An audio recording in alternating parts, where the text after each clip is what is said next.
Hello friends, today I have a quick and easy card project featuring a trio of ink blended trees. So if you want to see how to put this together, let's keep watching and we'll get to the project. Today I wanted to share this card with you because Rustic Wilderness, the newest member of the Distress family, is now available. And you guys, green is my favorite color, so I am so excited about this color. So here we have the ink pad, the Oxide ink pad. It also comes in the sprays, the re-inkers, and the paints and the glazes. So every item under the Distress umbrella, Rustic Wilderness is now available, and I'll link it in the bio if you want to give it a try. So I wanted to do some ink blending with it and see how it pairs with some of my favorite colors in the Distress range. So the first thing I did was I die cut some masks using Gina K Masking Magic. And this is a die from the stamp market. It's called Tall Trees. The stamp market is currently closed, so I can't link it. But as soon as the shop is open, I will go back and link it in the description box if you're interested in this particular die. But I die cut 3 masks, and I'm just using a little pokey tool to get the mask out. Now, I don't want the filled in tree. I just want the outline of the tree because I wanted to do some ink blending. So I die cut that 3 times. And I took my 3 masks and applied it to 3 pieces of cardstock. This is Nina Classic Crest Solar White. They're 1 3/4 by 3.5 inch panels that I cut down so that I could do my ink blending on. So now I have my Waffle Flower Mini Media Mat, which is a bit of a mouthful. I have the full size mat and the mini media mat, and the mini one is a great size for smaller projects like this. I like the Waffle Flower mat because it just kind of grabs hold of your cardstock while you're ink blending. I have a myriad of ink blending tools. And I find that the Waffle Flower one is my ink blending media mat of choice. So I just have the Altenew blending tools. I'm using a mix of the large ones and the small ones. There's no real rhyme or reason. It was just whichever tools I had that were clean at the time. And you guys, Rustic Wilderness, my whole heart for this color. Like literally Tim Holtz can have my whole heart for this color because I'm such a fan of green. Green is my favorite color, and Rustic Wilderness reminds me of pine needles but without any of the blue in it. It has so much yellow, so it's so warm and so vibrant. It's my whole heart, you guys, literally my whole heart. So I'm blending it into bundled sage right here. And just going back and forth between the 2 colors. So I start with the Rustic Wilderness, apply some of that, go to the bundled sage, tap off the extra color, and now the magic happens. So we're just going to use some craft tweezers and remove the mask. And this is literally my favorite part of the entire thing because honestly, masking is something that's new for me. So something about removing that mask, there we go. It's just the prettiest thing. And so you see how fine and detailed that mask was. So it was a bit of a chore to apply it. I just used the inside piece of the tree and then applied that first and then put the mask around it. And it helps me get the mask on pretty straight so that it wasn't getting super wonky. So that's what I do with more detailed masks. I find that works really easily. So we're going to our 3rd panel. This time we're doing Rustic Wilderness into peeled paint. And peeled paint is another really warm green that has a lot of yellow in it. It's almost like an olivey color. So I thought it'd be really fun to see how it pairs with the Rustic Wilderness. And same thing, I'm starting on the mat off the cardstock and then blending in circular motions going on to my canvas. And I find that putting more color down makes it easier for me to blend the oxide. So I put a really, really heavy amount of color down and then I bring it up to the other color and I just go back and forth. I mean, this is just the way I find ink blending works for me. I just go back and forth between the 2 colors to kind of marry that edge so that they blend really well, and Rustic Wilderness blends in really nicely to peeled paint. I'm such a fan of all the 3 combos that I picked. I literally just went through my stash and I was like, which colors do I want to use today? And these actually they worked out really well. Okay, so now another dramatic reveal. We're going to remove that mask and there we go, a really, really crisp tree line. And I really like how these paired out. So the last one I decided to do was put the Rustic Wilderness on the bottom of the tree. My other 2 combos, I put it on the top of the tree. So I figured for this one, I'd go with the bottom of the tree. And I'm going to pull in a little blue here. So I pulled out Speckled Egg, which is another newer member of the Distress family. Speckled Egg is one of those colors that I didn't realize I needed until I actually had it. And then once I had it, I didn't realize how I lived without it. But same thing, I'm starting off the cardstock on the mat and just blending the color onto the cardstock, going back and forth until I get an even blend.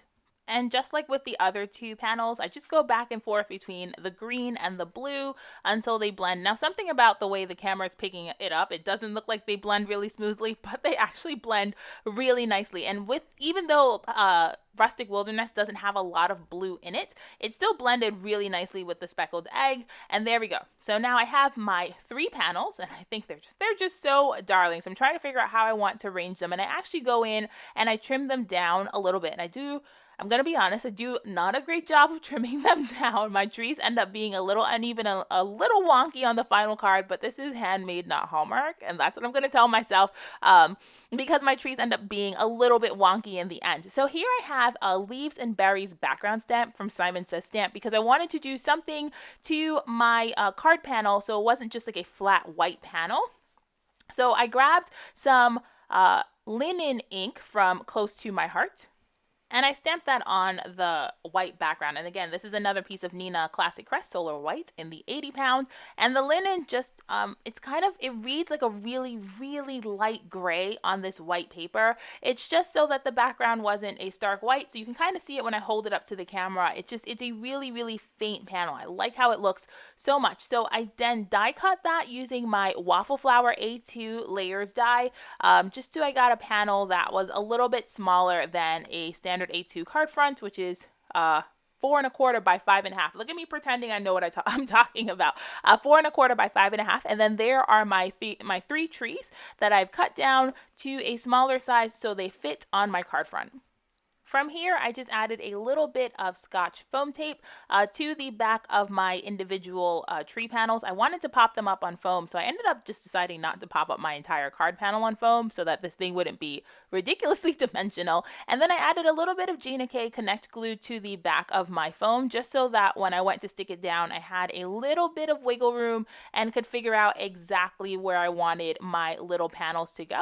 And so I do the same thing. I pop some foam on the back of it, add a little bit of wet glue, fuss with it a little bit until they're spaced out evenly, and you'll see that I actually don't do that great of a job spacing them out. My panel all the way on the left side ends up being really, really close, and so there's a little bit extra of that white stamped card panel on the left side than there is on the right, so I ended up just taking it right to my paper trimmer and trimming that extra off. Instead of just trying to pick them up and fuss with them, I was like, well, I'm just going to cut off the excess so it looks a little bit more balanced, and I actually found that worked out really well. Now I'm fussing with it a lot just to make sure that my trees are straight, and then I pull out my T-square to trim down that excess, and I literally was holding my breath the entire time I'm doing this because I'm nearing the end of the card. Like literally nearing the end of the card. And I was like, this is where everything's going to go wrong. But I trimmed it down and it worked out really well. So for here, all I do is I add a sentiment, and these are the Simon Says Stamp reverse sentiment strips. You guys, I'm trying to be better about telling you the products that I'm using. I'm not very good at this, so this is an adventure. But these are the Simon Says Stamp reverse sentiment strips, and I just trimmed them down with my paper trimmer, trimmed off the white edges. I like these because they're white text on black. And I can't stamp a sentiment to save my life. Like you guys, I tried stamping a sentiment before I went with these strips, and I stamped 4 sentiments, couldn't cut them straight. This is just, I'm using these sentiment strips for the rest of my card making life. So I popped that on, just made sure that I liked the way that looked centered, pulled out my Gina K Connect glue, and I glued that on with a little bit of wet glue. And it actually helped having my tweezers and my T-square just to make sure that this would go down straight, because I feel like if this didn't go down straight, that would literally ruin the entire card, and then I might go cry in a corner somewhere. But I got that down straight. I thought it looked really good, and so the next thing I do is I stick this down on a card base, and I'm using Neenah Classic Crest Solar White in the 110 pound. I scored it so that this would be a top folding landscape card, so I scored it at 4 1/4, so it's 4 1/4 by 5 1/2, a standard A2 size card. And then I just use a little bit of a Kokuyo tape runner to adhere my card down. Now first I tried to put the tape runner on my card front, but there was so much foam on it that I was worried that I was just going to ruin it. So I ended up just putting the tape runner on my card base instead, and that worked out perfectly. So I used a little bit of tape runner to stick this down, and that pretty much is the card done until we add some bling, because what is a card without a little bit of bling? So once I stuck that down with a little bit of margin space, I've really liked having that frame and margin around my card fronts. I added some bling using some Studio Katia iridescent crystals and my Gina K Connect glue, and that is this card done. And this is a card that I plan on mass producing when it's finally time for me to send out my holiday cards. I really liked how it blended. I love Rustic Wilderness on this card. I just love Rustic Wilderness in general, and I hope it inspired you to ink blend some combinations that you might not have reached for, and to do some masking and to mass produce your cards. I find that making something easy like this with the 3 panels that I could just do a bunch of is going to make it so much easier to get my cards done this time. So I hope you enjoyed this video. Please like, comment, and subscribe. Let me know what you thought in the comments below, and there are a few other videos for you to watch and hang out with me. That's all I have for you today. So till next time, keep it crafty and have the very best day, and I'll see you around. Bye!